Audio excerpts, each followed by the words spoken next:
jugando SummonersWar. Muchas gracias por ver el en vivo. Y a continuación vamos a hacer las batallas de arena mundial. Y vamos a jugar un poco de arena mundial.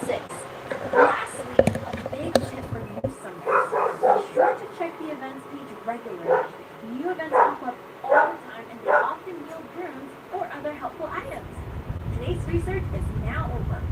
Try using Sigmar as the water phoenix. If you have any good tips for other summoners, please leave them in the comments.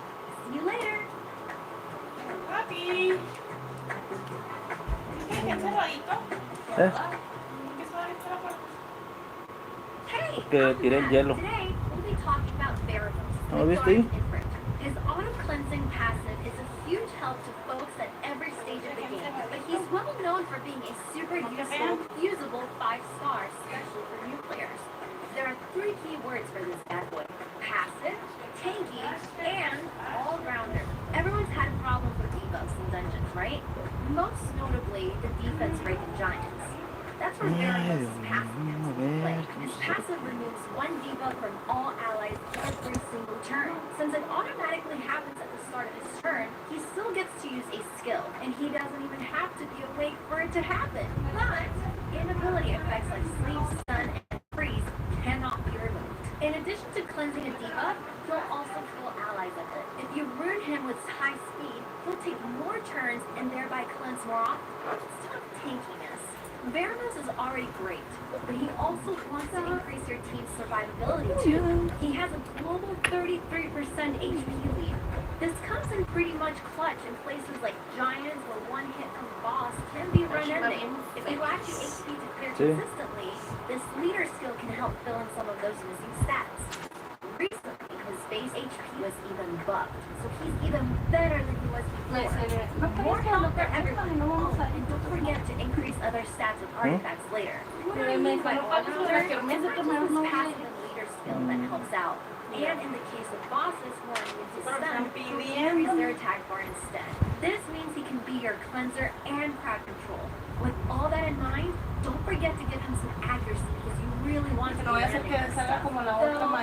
Accuracy will increase when you awaken him. Once you use your self-variables, try using him in giants to farm runes, and Trial of Ascension to grab all the great rewards in there. Well, that's another monster in the books. Thanks for watching. See you next time.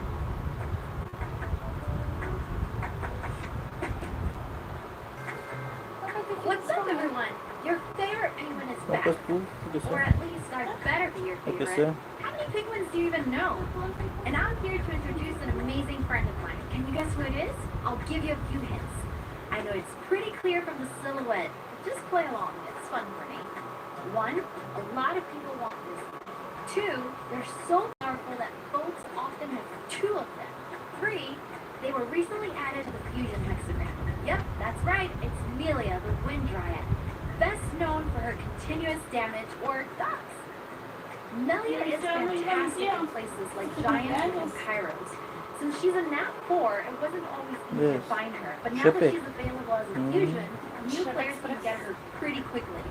Now, let's take a look at her skills. As I said, Melia is well known for her damage over time, or dots. Continuous damage is a debuff that heals 5% of the enemy's max HP as damage every turn. It ignores defense, which makes it pretty terrifying. And every single one of Melia's attacks will try to put a thought on the opponent.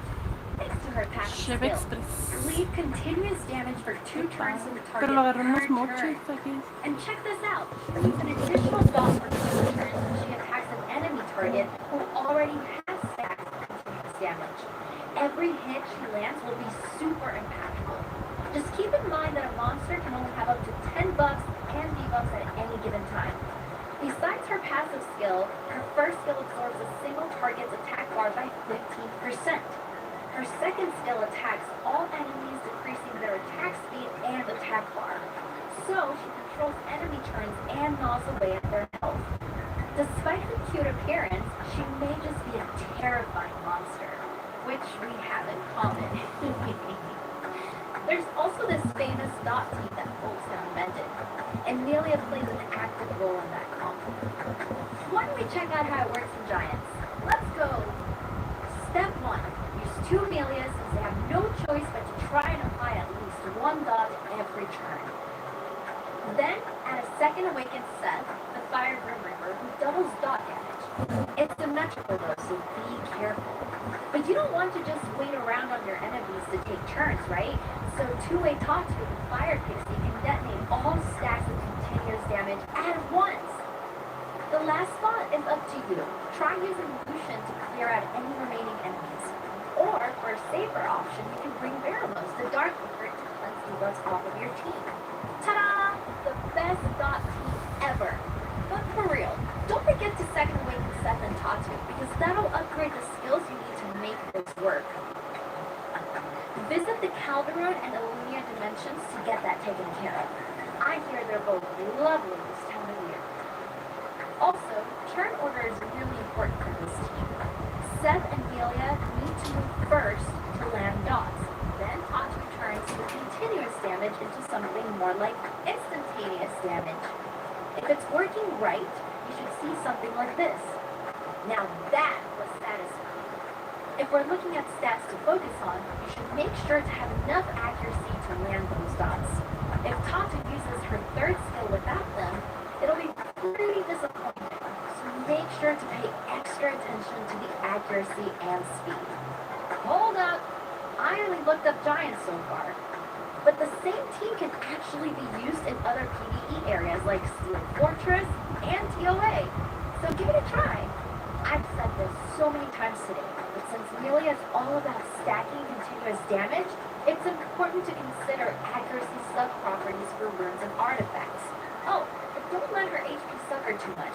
She still needs a bit of that to endure enemy attacks. Adding some speed is always good too, considering you'll need her to keep attacking. For runes, I recommend Will and Shield. Immunity and Shield will help Melia stick around long enough to land at least one more dot. So if you're struggling to get the accuracy, try equipping focus or accuracy. For artifacts, anything with the skill 3 accuracy would be the best option. So what do you think about Melia? She's super good in the team, right? What are you waiting for? If you don't have her yet, go use her now. I will be back with another amazing monster next time. Bye!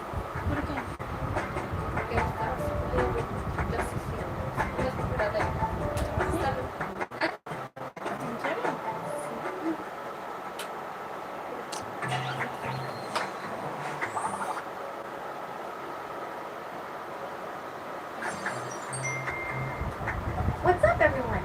Spring is finally here. I'm just reminiscing about fall. Well, it's Matt again for I think the 31st time. Yeah, that sounds about right.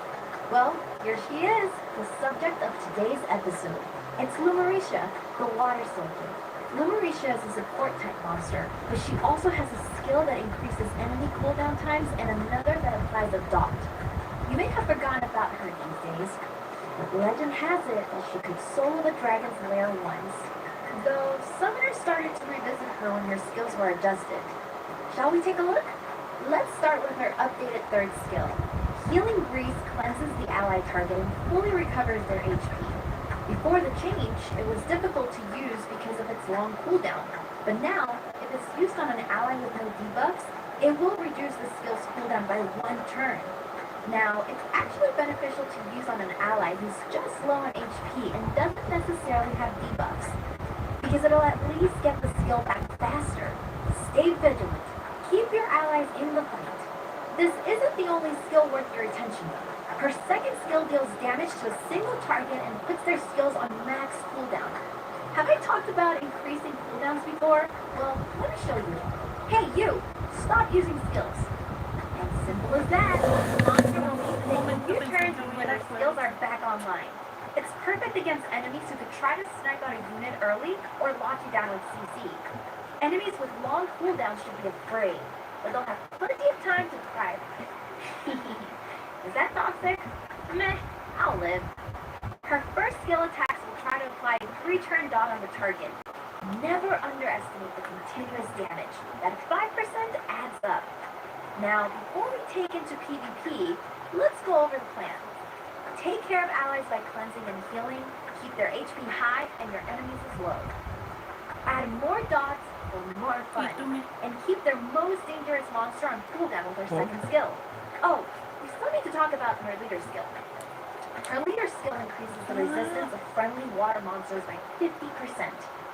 That skill gets the max seal of approval. Oh, Now let's see which runes and artifacts will work best with her. First, runes. It's important to give her high HP. Some defense and resistance will be really helpful here too. Next is rune types. The set of violin can reduce your skill cooldowns to keep your allies healed and your enemies on cooldown. And you can't go wrong with a set of will or shield for immunity and a little extra HP. Yeah, I think that all sounds lovely. Oh wait, I almost forgot about the artifacts. Since she needs to stick around, look for sub-properties to reduce damage taken. I also suggest properties that give additional accuracy for skills 1 and 2. Are you ready to use the Marisha now? If you have your own tips on how to use the Marisha, please share them by commenting on this post. This is all I have for today. See you again in the next video.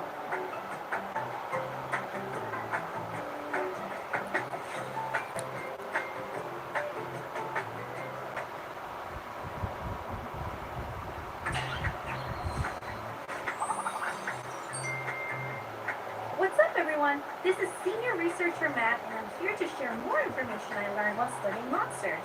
Today, I will be introducing the second awakened version of Kali, the Fire High Elemental. This unit has gained some popularity recently with the introduction of SummonersWar 5. Kali has a leader skill that increases crit rate of allied fire monsters, and she has a skill that ignores defense. But I'm getting ahead of myself here. Back in my day, we used to clear DD10 with her. There was no B12 or repeat battle back then. Senior researcher, please stop. The core part of two-way Kali is her second skill, which ignores the defense. Wait.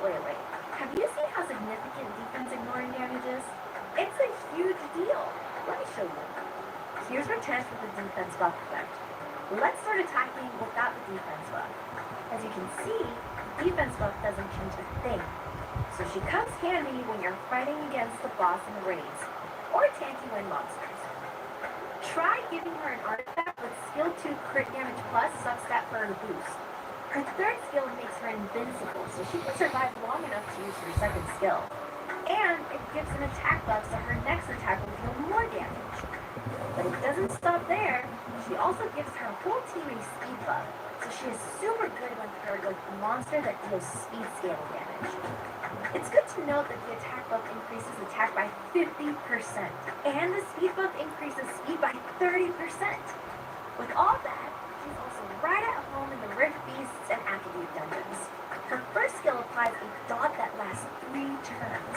With just one awakening, the continuous damage has a 20% chance to be applied. But after second awakening, it's boosted to 100. As if her damage output couldn't get any better, right? Lastly, the leader skill we talked about. It increases the crit rate of fire monsters by 23%, which is very popular in the raids right now. Her leader skill would greatly benefit Belager, the Fire Lightning Emperor, or even something like a two-way route. Let's talk about the runes and artifacts. Since second awakened Kali can deal so much damage, you gotta give her high attack, crit damage, and crit rate. I suggest Fatal Runes for 35% increased attack, or Rage Runes for 40% increased crit damage. You could even use Swift Runes to maximize her already high base speed. Make sure you give her high crit damage and crit rate no matter what. For the offset, I recommend Blade Runes for 12% increased crit rate, or Will Runes for PvP, just in case you don't get turn 1. Immunity is always very nice to have. Hey, don't tell me you forgot about artifacts. Kali is a DPS unit, so you should look for artifacts with attack on the main stat. Sub-properties that increase crit damage against a single target, or increase damage against wind or fire monsters is also nice. What do you think? Kali sounds awesome, right? If you haven't leveled up her skills yet, jump into Rockagus Runes, then head to Alunia to get her 2A. That's all I have today. See you again next time.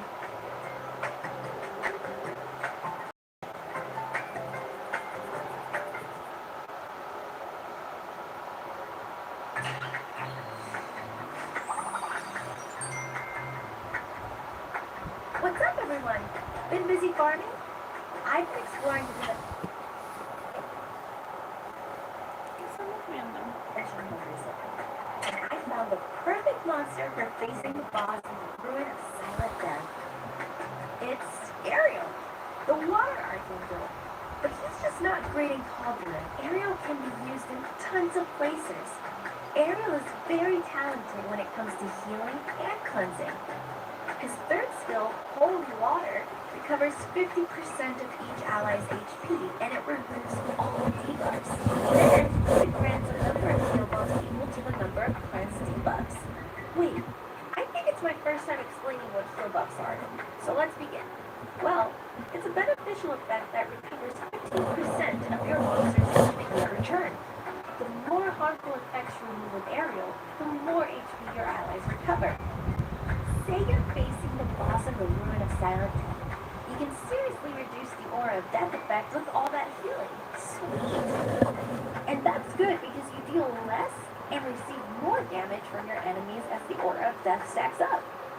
Thanks to the heal attack bar boost, you can use Ariel's skills to recover HP in risky situations and move up the attack order a little faster.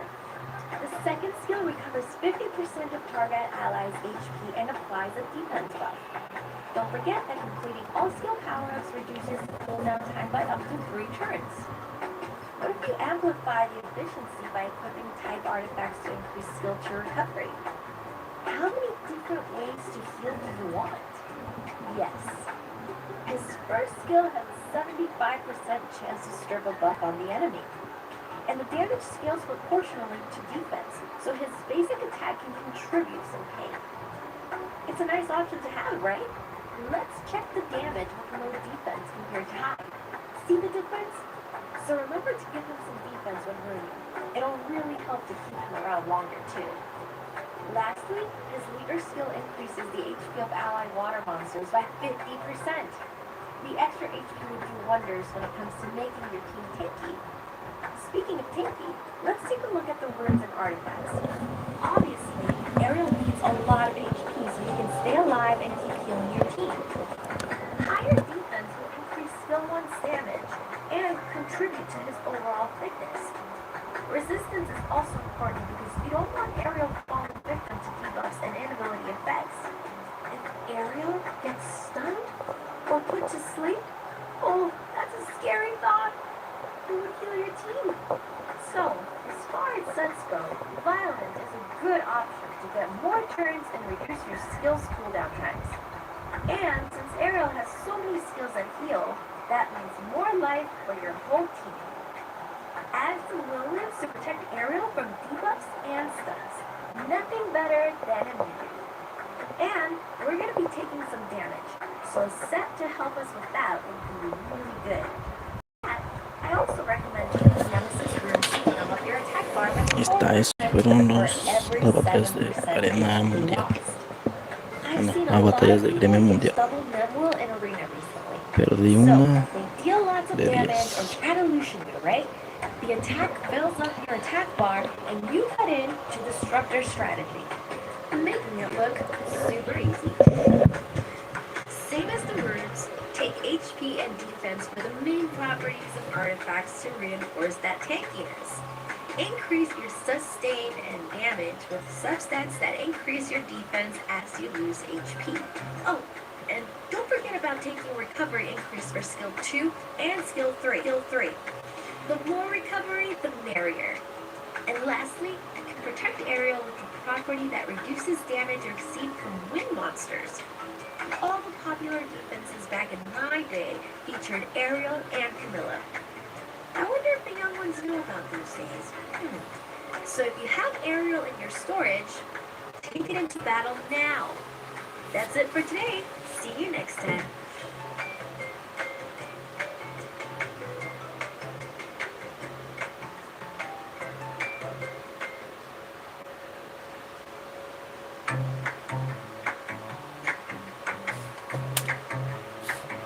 What's up, everyone? It's Senior Research Math back once again with another cool monster for you. Today, I will about Theomars, the water ifrit. Recently, the cooldown time of his passive was reduced from 10 turns all the way down to 4, so it's gotten a lot better. Hold it! What's so special about Endure, you ask? Endure is a beneficial effect that doesn't let your HP drop below 1. So if Theomars receives an attack that would normally knock him out, he'll be applied with Endure so he can stay in the fight for longer. For instance, maybe Shisu could use Fallen Blossom, and this skill only has a 4-turn cooldown. Amazing. So if you can survive for that long, he'll be ready to endure again. Oh, and don't get this confused with invincibility. Attacks that ignore damage reduction effects can go through invincible, but not endure. Technically, it doesn't reduce the damage, it just keeps your HP from falling to 0. And Theo will always have attribute advantage when attacking an enemy, regardless of their element. Do you see why I was so excited to introduce you to him? His second skill has 3 times each hit having a chance to apply defense break. So if the first hit lands the defense break, the second and third will hit extra hard. And if just the last hit applies it, then at least your allies will be set up for more damage. It should be noted that Theomars only ever hits a single target, so he'll be useful in guild content and arena rather than dungeons where you have to clear lots of monsters and waves. With his passive, he'll get the job done. Lastly, his first skill applies a 2-turn dot on a coin flip. The attack deals more damage according to his speed, so it's a good idea to build him on the fast side for greater damage. Check out the difference in damage when he's ruined with just plus 51 speed versus plus 92. He also has a leader skill that increases the crit rate of ally monsters by 24%, which will be helpful to cover monsters with a low crit rate. It's great to ruin him on violence, aiming for those additional turns. Hit them 3 times, then 1 more, or once, then 3 times more. You should really lead with defense break though. With the reduced cooldown time of the passive skill, the more additional turns you get, the faster the endurance becomes available again. If you give him a set of revenge runes, he will be able to counterattack with his first skill. Also, giving him high crit rate with Blade is a good option.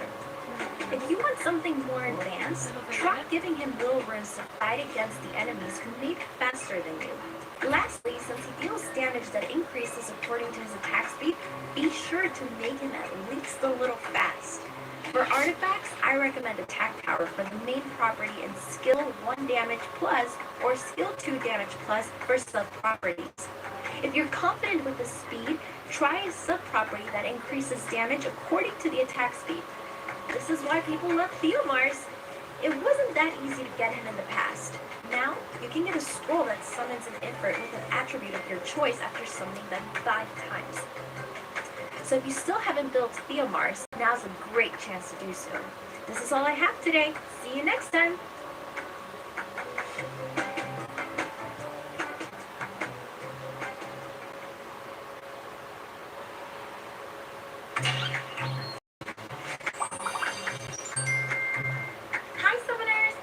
Researcher Matt is back, and I've been scouting out the best monsters to bring you.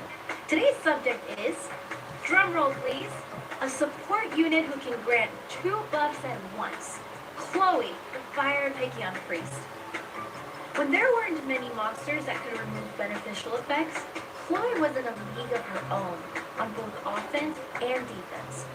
But now we have a lot of monsters that can strip buffs, so her fame has gone down a bit, but I'd say she's still a fantastic unit for your team. Her third skill has a 5-turn cooldown, but since it gives 3 turns of immunity, the effect will last almost until the skill's ready to be used again. And the 1 turn of invincibility is a great way to protect your allies, especially if the opponent can only remove 1 buff at a time. Chloe is best friends with Katarina, who can ignore defense when she's invincible.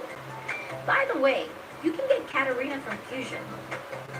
And again, you'll be fine even if your ally monsters don't get a turn immediately after she uses her third skill, because they'll be protected by the invincibility. If you pair Chloe with Galleon, the water pirate captain, who can apply defense break on the enemy and attack buff on allies, victory will be mine. I mean yours. But seriously though, I love the fact that I don't have to worry about the speed on my damage dealer when I bring Chloe with me. Her second skill recovers a target ally's HP by 25% and all other allies by 15%. When max skill, its cooldown time will be reduced to 3 turns and the recovery amount will be increased. The first skill deals more damage according to Chloe's max HP and she'll heal by the 50% of damage dealt. Base speed is 111, which is pretty dang fast among her peers, so I recommend using that to your advantage. She's a support type monster with buffs, and she deals damage that increases according to her max HP, so make sure to give her a lot of that. Get that extra HP from your artifact's main property, and increase recovery amount in the subs. If you get her speed high enough so she moves first, she'll be able to protect your allies even if they get their turns after the enemy moves. Assuming they don't try to strip the buffs, of course. Though, I guess it's your choice whether to use her to get to first turn or play slower. Last thing to note, you can use her 3-star sisters, the Water and Wind-Depicant Priests, to power up her skills. So, what do you think? Don't you want to build her now? See you again next time! And don't forget to like, comment, and subscribe. Monster Lab, we research monsters for you.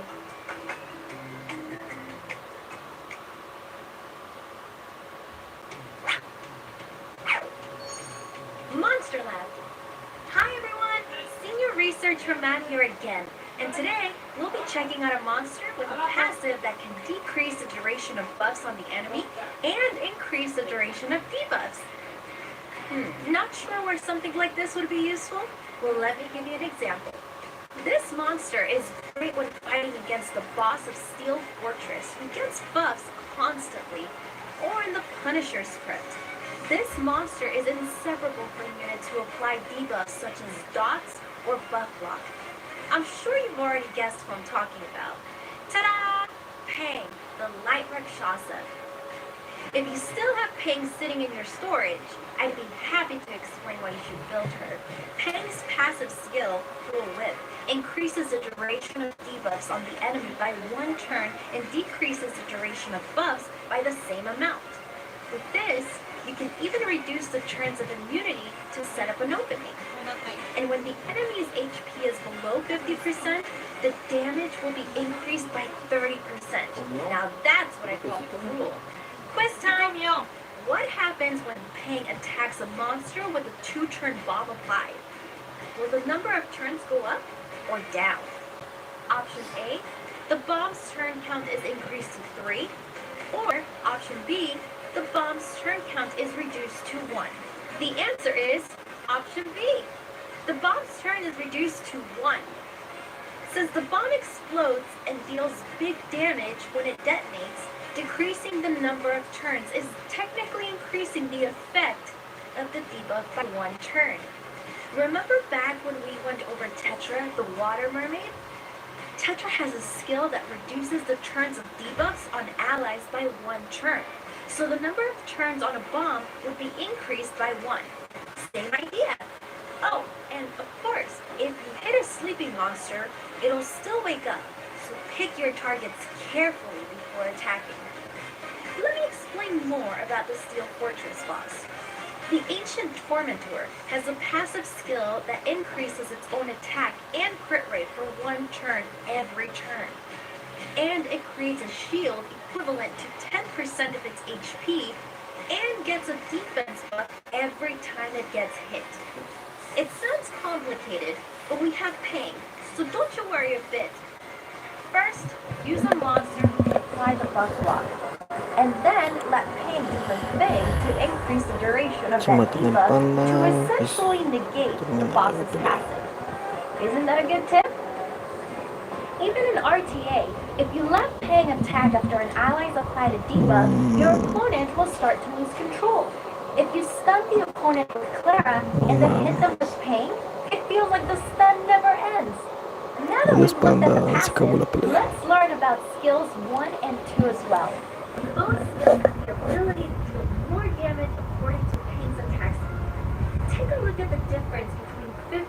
100 speed. The higher the speed, the more damage she deals. Speaking of which, skill 1 has a 50% chance to decrease the opponent's attack speed for 2 turns. And skill 2 can attack the enemy and applies a 3-turn dot, which is perfect for her passive. Now, let Matt show you how it's done. First, we freeze the enemies, and increase the number of turns frozen with the second skill, so we also apply the dot. And just as a reminder, you can do the same with skill 1 since the effect is tied to her passive. It can even apply that slow debuffs, so it will help you win the battle by denying the enemy turns. Lastly, Peng has a leader skill that increases the critical rate of ally monsters by 19%, and it can be used anywhere. Now that you know the skills, I'll also give you some rune and artifact tips. First of all, the key to Peng is speed and attack. It's a monster that deals damage proportional to its speed, so make sure to lock in a rune for both speed and attack. Also, attack order is very important. You need to attack after debuffs are applied to use her passive effectively. Violence is another good option for her since you can get an extra turn to add more turns to their debuff count. Swift is also great on her since it increases speed by 25%.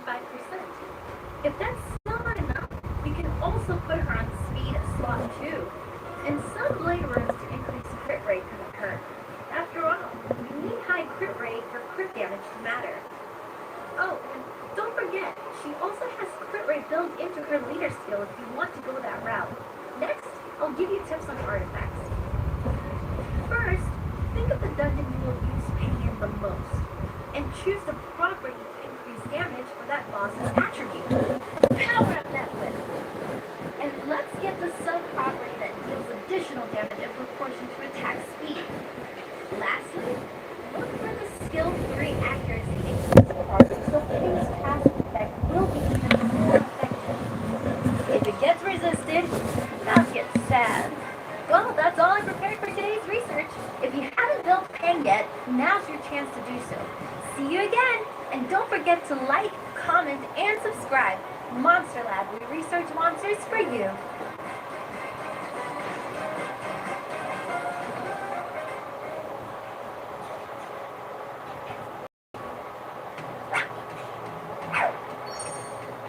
Monster Lab. Hi guys, Senior Researcher Matt is back at it again.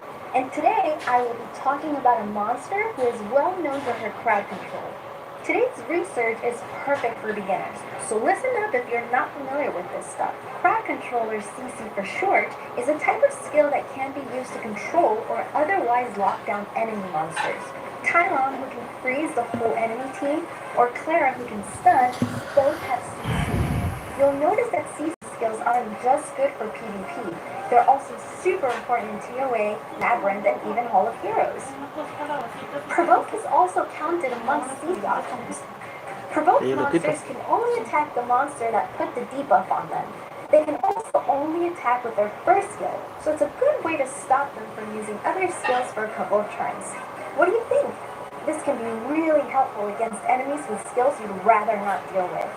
The monster I'm going to talk about today has an AoE provoke, and it's a nat 5 that can be fused in the fusion hexagram. Can you guess who it is?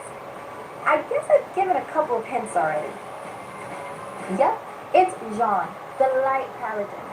What makes Jean's provoke so cool is that after provoking all enemies, she gets another turn and can make herself invincible. Wait, was I going too fast?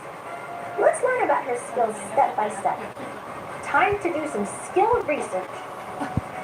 Jean's third skill can provoke all enemies for 2 turns and gives her another turn instantly. If all enemies are provoked and can only use their first skills, that's the best result for your team. This means that Jean is right at home in TOA, where keeping your opponents controlled is important for your climb up the tower. Because while you're in the tower, the less hits taken, the better. So restricting them to their first skill is key. With an AoE control, it will be easy to win on even higher floors. So provoke with a Jean, and then follow up with attacks from the rest of your team. But just remember that the enemy can cleanse it like any other debuff or prevent you from applying it by using immunity. However, provoking is big about Jean's prayer protection. All harmful effects on a ally and makes them invincible for one turn. No matter how hard the enemy wants to hit you, it won't do any damage. It's also a good idea to use this skill on another ally who needs help. Let me show you how good this skill is in Tartarus Lava. In the rescue stage, you have to save the lost monster and have it stay alive until the end. Needless to say, CC is pretty useful here. Provoke all enemies to the attack Jean instead of declaring all monsters you save. If there are monsters that didn't get provoked, use the prayer of protection on the rescue monsters so they won't keep them. This skill also removes all debuffs from the target, so Jean can be used as a cleanser as well. Remove harmful effects and grant invincibility. So we know that invincibility is a buff, but note that this user can also be stripped by skills that remove buffs. Justice Strike has a 15% chance to stun the target for one turn, and it heals the ally at the lowest health by 10% as long as it's during Jean's turn. The damage dealt increases depending on the Jean's max HP. Our first skill can stun and heal. That's pretty cool. Lastly, Jean has a leader skill that increases her team's resistance by 41%. Next, let's talk the runes and artifacts. When looking for runes for Jean, prioritize speed, HP, and accuracy. You need a high speed so Jean can move before the enemy monsters do. Jean needs to use her third skill to provoke enemies and keep other allies from receiving damage. A set of swift runes will bump up her speed by 25%. And don't skip on the HP since she needs to be tanky. Voy a ver si se puede hacerlo, la formación que pusieron ahí, pero pues Just as a warning, if you leave her on violence, she might accidentally fall out of invincible. Choose your runes wisely. Now the artifacts. For your attribute artifact, look for crit damage skill property to reduce the damage that Jean receives. For the type artifact, look for more successful AoE provoke with the property that increases accuracy for skill 3. Also, try out the property that increases accuracy for skill 1 for a higher chance to get your stun life. The property that increases the recovery for skill 1 is also a good idea to consider. What do you think? Do you see the hype using Jean now? My dear friend Jean, you can provoke, make someone invincible, stun, and heal.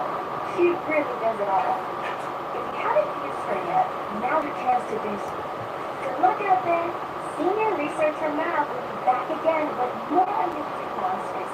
That's all I have for today. Don't forget to like, comment, and subscribe. Monster Lab. Research monsters for you.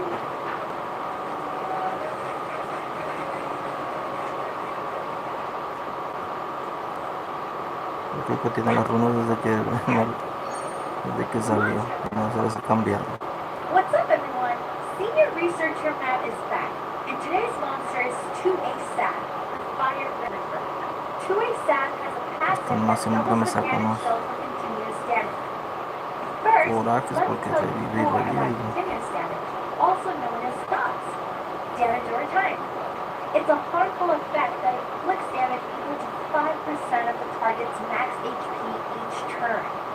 This damage has nothing to do with defense, so the more you pile it up, the greater its power. And that damage will be greatly increased with that. When dots make the passive, the damage goes beyond all limitations. I told you, I only study the best monsters. That's passive not only doubles the damage all allies and enemies receive from dots, but it also applies a 2-turn hit 50% chance and applies dots when Sap attacks an enemy. So thanks to this passive, both his first and second skills can apply continuous damage for 2 turns. And yeah, the passive skill also includes damage that ally monsters receive. You'll be much better equipped to prepare PvE content before your allies receive dots. if you're faster. If you're having trouble getting fast enough, try bringing someone to cleanse or meter. Sap's second skill inflicts continuous damage on all enemies for 2 turns, and those dogs are much more powerful thanks to his No se passive. muere. It's also a guaranteed crit on enemies who are at or below 30% HP. His first skill will net you an additional turn if you defeat an enemy with it. His passive, again, adds the bonus of a 2-turn dot with a 50% chance. Now, let me show you how powerful Sap is on Que no dot. le tenía tanta fe. The Pues, point of dot teams is to, well, fight dots. If you're not sure which monsters have continuous damage in their kit, go to the monster collection and search them up. Make sure to have all your monsters with applied dots, including Sap, attack first. Then, follow up with a 2-8 tattoo to detonate each stat at once. I recommend using Vertiha to rotate turns faster, or Lauren to decrease the opponent's attack bar. And this is a bit of a trade secret, but I'll let you in on it. The immunity crystal in the dragon's lair can cleanse the boss and give him immunity for 3 turns. So it's very important to decrease its attack bar to finish your run safely. You could also easily destroy the crystals with dot damage, so set your attack order wisely. This team is useful in GD12, TOA, Steel Fortress, and more. Lastly, Sap has a leader skill that increases the attack power of allied fire monsters by 30% in all teams. So try bringing him along if you're planning on using a fire-heavy team. And, of course, we need to get some nice fruits from him. Obviously, it's important that Sap stays alive to keep doing what he's there to do. So there are 3 stats to prioritize and a variety of options for sets. Speed is one of them. It'll make sure he gets more turns, which means more stacks of continuous damage. It's also really important to give him plenty of HP, so he'll stick around longer. If he's defeated, well, then his passive's effect goes with him. Lastly, accuracy will increase Sap's change to land dots. As far as sets go, violence will take an additional turn for even more damage. If you want to use Sap in TOA, Despair is also a good option because it gives him that 25% chance to stun you. And that complements his second skill pretty well. Let's talk artifacts. Anything with accuracy sub-property is a good idea. Or you can engrave an artifact with a property that amplifies damage on a specific attribute. In this case, whatever element the boss you're bringing your dot team against will come in handy. I like to use the giants, so I chose damage on water. I studied hard so I could tell you how good Sap is. All that mana spent relearning. If you're having trouble clearing stages, or you want to try out a new deck, go ahead and second awaken Sap in the Cauldron units. Have fun studying and playing with those dots. Thanks for listening to my guide today. See you next time. And don't forget to like, comment, and subscribe.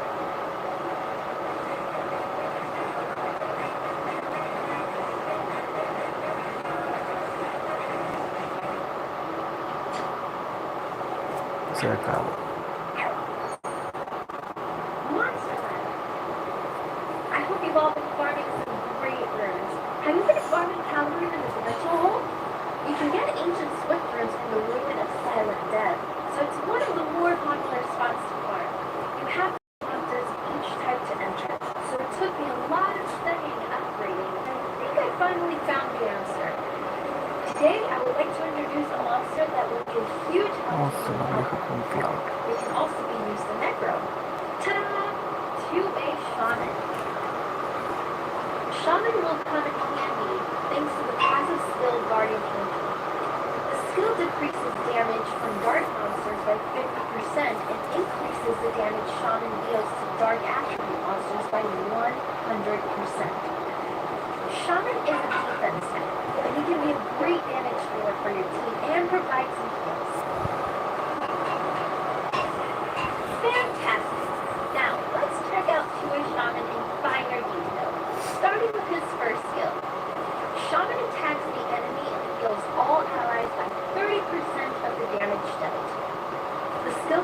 deal damage and heal allies? Amazing! But let me show you why it's so good. In the Ruin of Silent Death, the boss uses the Aura of Death, which requires monsters who can recover HP over new harmful effects. As the stacks go up, the damage your monsters receive will increase, and the damage your monsters deal decreases. Also, healing efficiency decreases, so it's important to constantly re-heal. In short, you need to both inflict damage and recover HP. And it's great that Shaman has all that on his first skill since it doesn't have a cooldown. His second skill, Special Assault, deals damage that scales with the enemy's HP, but drains 10% of Shaman's health. Though you don't really have to worry about that since it recovers HP with that first skill we just talked about. The skill is practically made to be used on bosses since the damage is proportionate to the enemy's maximum, just like Spectre. You do remember Spectre, right? And now let's talk about Shaman passive. Guardian Angel increases his resistance by 20%, giving some extra aid against debuffs. But that's not all. With the second awakening, the passive skill that started out as just receiving 50% less damage from dark monsters gets an added clause that says Shaman will deal 100% additional damage to dark monsters. Here's a comparison. With Shaman as your primary damage dealer, you'll be able to make quick work of the resistant aggro, even with that tricky posting he's got. The 5th level of the two-way dungeon in Paladin is dark, so Shaman can be useful to clear the waves for 2-way EXP. Lastly, he's got a leader that increases the attack power of light ally monsters by 30%. Now, let's talk about the runes and artifacts that pair well with Shaman. I recommend getting Shaman Rage runes to increase crit damage. 1 or 2 critical hits will be super effective against boss monsters. And on that note, try equipping blade runes for higher crit rate. For artifacts, try using the substat that increases the damage dealt on dark monsters. This property will boost up his already awesome passive. In addition, the skill 1 recovery up property will also be useful for bigger heals. And skill 2 crit damage up property will further increase the damage Shaman deals. So what do you think? Want to build a 2-way Shaman of your own? If so, go ahead and enter the cards and remains now. See you next time, and don't forget to like, comment, and subscribe. Monster Lab, we research monsters for you.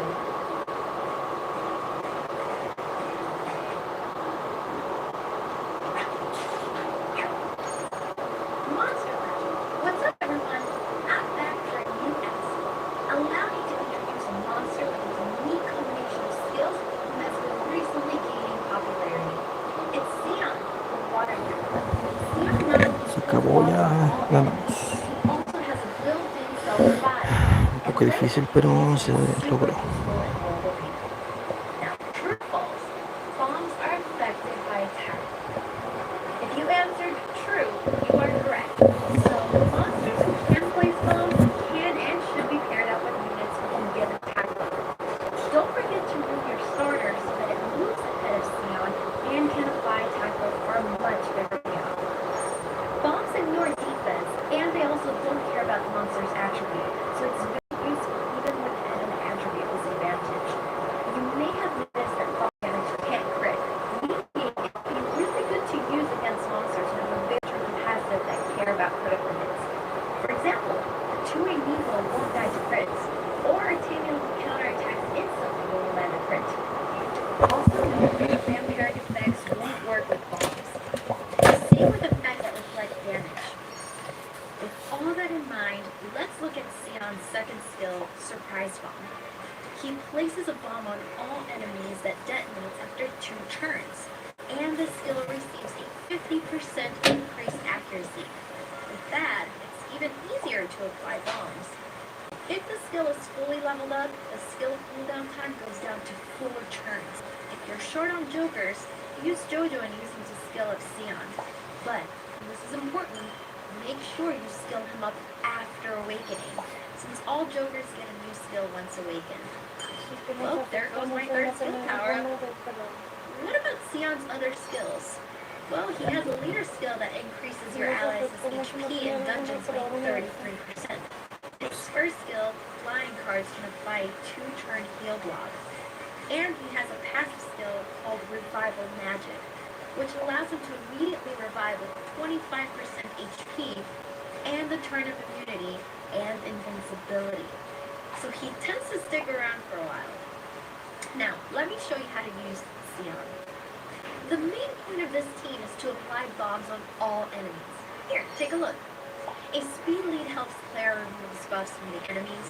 Then we apply attack buff before Sion so his bombs deal even more damage. Look at those bombs! Wow, what do you think? Now let's talk about what runes and artifacts to equip. You could try a set of fatal runes to increase his attack for bigger bomb damage. However, Sion's passive has a 5-turn cooldown time, so I recommend giving him a set of will runes just in case someone tries to increase his cooldown time. You don't have to worry about crit rate or crit damage for Sion, so you don't really need to stress about those stats. Fast speed is a must for our teammate. Next, give him a good amount of attack to maximize bomb damage. And don't forget to consider accuracy to land those bombs consistently. Now for the artifacts, both attribute and type. A subset that increases bomb damage sounds pretty perfect. Since Sion's bombs inflict damage regardless of attribute, attack increasing stats are also recommended. Lastly, attack bar when revived is really helpful since Sion has a built-in revive on his passive. If you haven't tried a monster with bombs yet, I highly recommend Sion. That's it for today, guys. See you next time, and don't forget to like, comment, and subscribe. Monster Lab. Research monsters for you.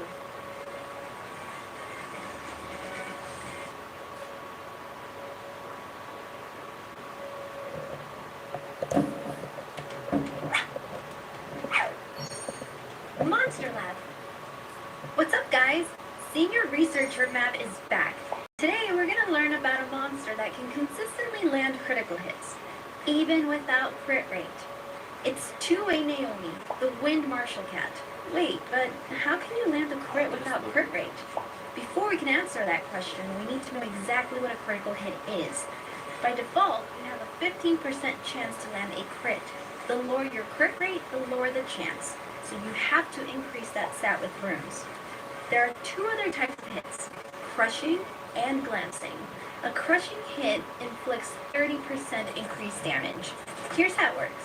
If you attack a monster while you have an attribute advantage and you don't crit, then you'll have a fixed chance of getting a crushing hit. Now the opposite of that is a glancing hit that deals 30% less damage. This has a fixed chance to occur when you're attacking an opponent while at an attribute disadvantage or under the effects of the glancing buff. And note that debuffs won't be applied with a glancing hit. Okay, now let's go over Naomi's skills. Her passive is the most important thing about her. Her crit rate will be boosted to 100% if she's attacking an enemy with debuffs applied on them. And her damage increases by 20% for each one. That's a great setup for some massive damage. But it gets even better when looking at her second skill. This attack launches 2 consecutive hits on the enemy, decreasing their attack bar by 25%, and applying a 2-turn brand with a 50% chance each. Branded monsters take 25% increased damage. As if it wasn't enough before, this is where her passive skill gets really interesting. If the enemy already has debuffs, Naomi will land 2 critical hits. And if they didn't, you can use the second skill first to apply a brand, then follow up with a critical hit. And she can reduce the enemy's attack bar up to 50%, which can help your allies slip in more attacks. Her second skill is awesome, right? When making your team, try pairing Naomi with a monster who applies defense break to fight against the boss and giants. First, use Lauren or 2-way Crow to apply debuffs, then follow up with Naomi to deal huge damage. Her first skill can stun the target for 1 turn with a 50% chance. That stun is super useful in the waves leading up to the boss. And of course, her passive activates here as well, so you can still melt enemies even when her second skill is on cooldown. Lastly, Naomi has a 16% speed lead in guild content. With that in mind, Naomi can be useful in Siege. Just remember that you cannot use the same monster more than once in that mode. Now, let's talk about runes and artifacts, shall we? First and foremost, Naomi can really benefit from more attack. So you can use Fatal as your main set, especially in early game. But if you can focus on crit damage and you have the rage sets, then go for that. It won't be difficult to rune her since you don't need to worry about crit rate. For your offset, revenge runes are recommended so you can benefit from a 15% chance to counterattack. As for the attack order, just make sure she's set to go after an ally monster that lands defense break. Naomi's at her best when the enemy has plenty of debuffs applied. For your attribute artifact, I would recommend a substat that increases damage dealt from water and less damage from water, since that's the element of the boss and giants. Bueno, Riley tiene mucha resistencia, pero no creo que aguante tanto. And you can't go wrong Así with any que property ya that se inflicts fue. more damage in proportion to your attack power. For type artifact, try out properties that Vete, increase Riley, critical vete. damage for skills 1 or 2. And finally, something to increase accuracy for skill 2 would help to land your brand more consistently. If you don't have 2A Naomi yet, make sure to second awaken her since she's useful in both dungeons and guild battles. Well, that's all for today. See you next time. And don't forget to like, comment, and subscribe. Monster Lab, we research monsters for you.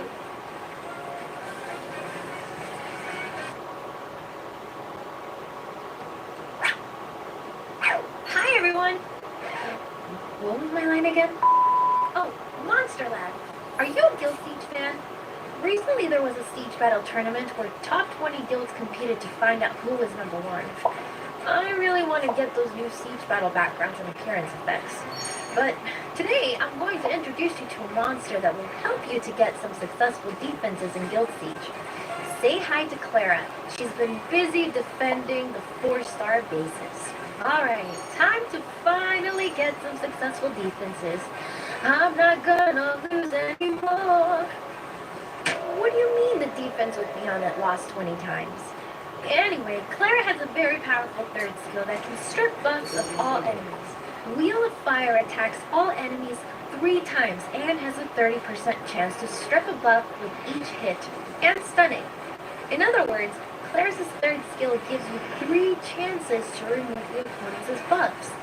And if you happen to use it while she's at full health, she'll get a 2-turn speed buff. Here, let me show you. Clara takes the first turn and leads with her third skill. She removes the opponent's buffs, stuns them, and grants the speed buff on herself.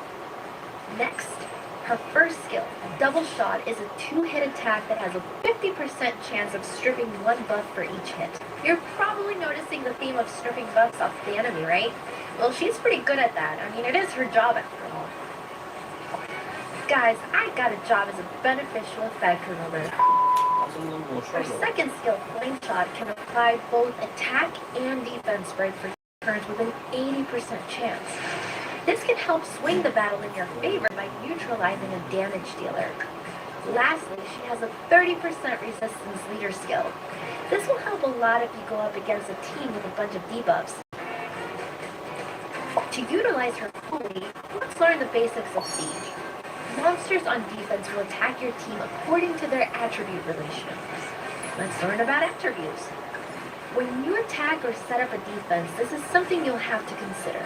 If there are monsters with multiple attributes present, the invader will have to think carefully about how to compose their team. Siege battle? Here I come. That's right, we gotta engrave runes and artifacts before I go. The main draw of Clara is removing the opponent's buffs. So they are both essential. And don't forget a solid base of AP just in case she doesn't get that first turn. If you give her some critical damage, she's capable of dealing some good damage, if you want to go that route. As for your artifacts, try engraving ones with substats that increase accuracy. And there's always the substats that decrease damage dealt by specific attributes. Wait, you don't have Clara yet? I got you. You can pick up some monster summoning pieces from the guild shop to summon one. I wish you the best of luck when it comes to attack and defending in Siege. That's all for today. See you next time. Monster Lab, we research monsters for you.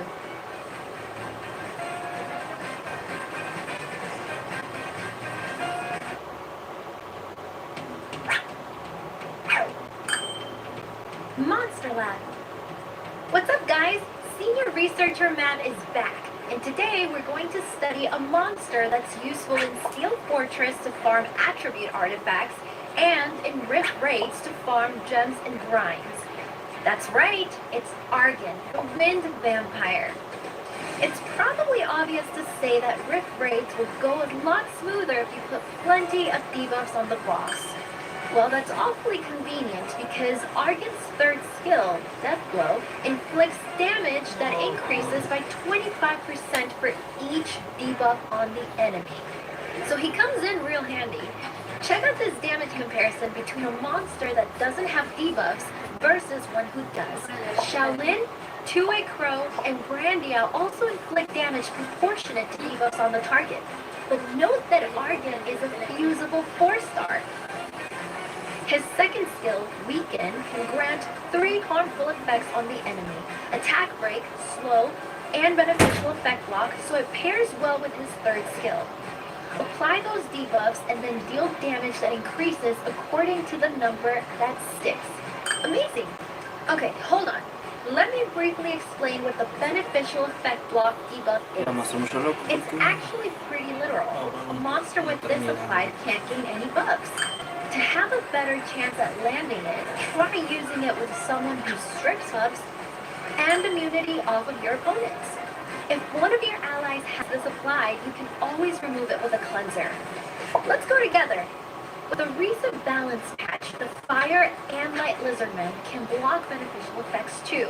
You can always visit the monster collection and use the search feature to see which monsters have this ability. Argon's first skill, Vampire Bat, attacks 2 times and recovers his HP by 30% of the damage dealt, which will keep him nice and healthy. So Argon can inflict some serious damage, and he even has a little bit of self-sustain.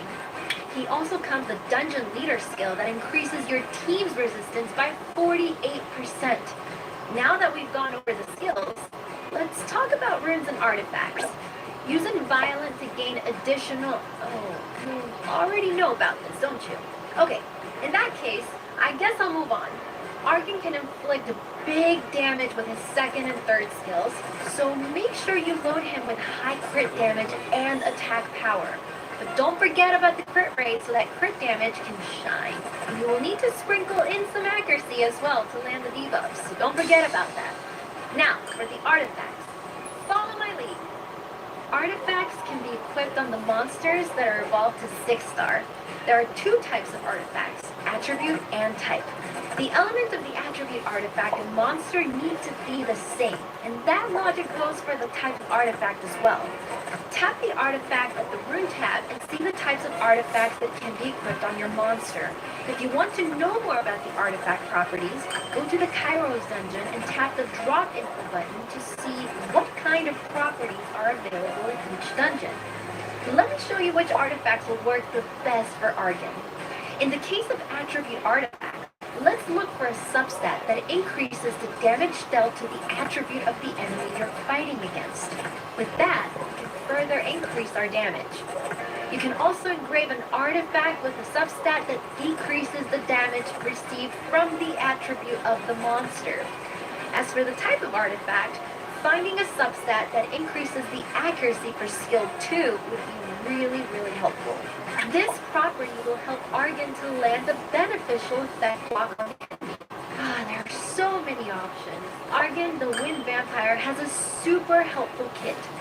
If you are looking for a monster that can be your beneficial effect blocker, or one that can deal damage based on debuffs, now is the perfect time to fuse an Argon. See you soon! And don't forget to like the video, subscribe to our channel, and leave a comment down below. Monster Lab, we research monsters for you.